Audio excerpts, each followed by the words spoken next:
Hi, this is Krishna from BansiCloudTech, and today we will discuss about the Jenkins installation. So let's start. Jenkins installation. Everybody know Jenkins is a CI/CD tool, and we will discuss here the complete process to install the Jenkins, which we'll do in 5 steps. We will install the Java version 8. We will install the Apache Tomcat version. We will download the Jenkins WAR file. We will deploy the Jenkins WAR file, and we will install the suggested plugins. Everybody knows how we install. The unique method for installing in RHEL or CentOS is sudo yum install and Java version. Then we will install the second step. We will install the Apache Tomcat. To this we will download the Tomcat tar.gz from the Tomcat site. We will use the wget command to download it, and once we download it in our terminal, we will use the tar xzf option to unzip it. So once we have that, we will have a XML file. So what my suggestion is, we will remove everything and we will put this XML version and all those things.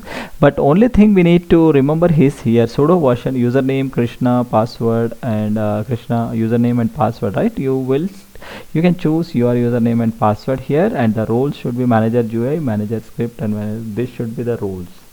So apart from this, nothing. We can save the file and come out. Then we will go into the Tomcat 9 directory, and there we will go to the bin directory and run the startup.sh script, which will start the Tomcat Apache server. So once we done that, we will go to the step 3rd, that is then download the Jenkins WAR file. We will go back to the terminal, move to the home directory by executing the below command cd. Then we will download again by wget and the Jenkins WAR file. Step 4, we will deploy the Jenkins WAR file. To deploy the Jenkins WAR file, what we have in the previous slide downloaded, right?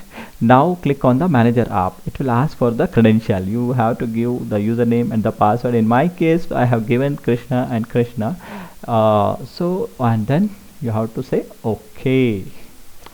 You will be directed to the Tomcat web application manager page. When you scroll down, you will see that Jenkins you can deploy over here. Okay, option called deploy over here. Okay, in my case it is the home Krishna Jenkins.war, and you have to finally click on deploy. Now in Tomcat web application manager page, you can find Jenkins listed under application along with other web apps. Now the 5th point, as I told, install suggested plugin.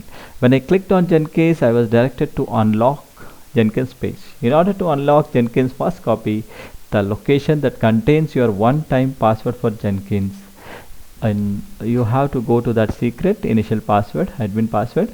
It will be different for everybody, so you just copy the path from the screen and you are going back to the terminal. Go to the command to get one-time password and cat paste the location that you have copied.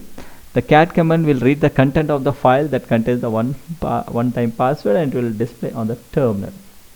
Once the plugins are installed, you will be directed to a page where you will ask to create first admin command. You have to fill the relevant details, and Jenkins is ready now. Once you click on start using Jenkins, you will be redirected to Jenkins dashboard, where you can use the continuously triggered build and test for every change made in the source code. Okay, that's it. You can see it here. Thanks for watching. Thanks for your time. Do subscribe this channel to get more video on this, and also if you like this video, please hit share button, and also in the comment section please add your comments, relevant comments. So which type of video you want, and what you like, what you dislike, and what are the improvement can be done to this, and which topics you want, so that in contents topics in the DevOps, Python, or anywhere, we can cover it in the next. Thank you. Cheers. Bye.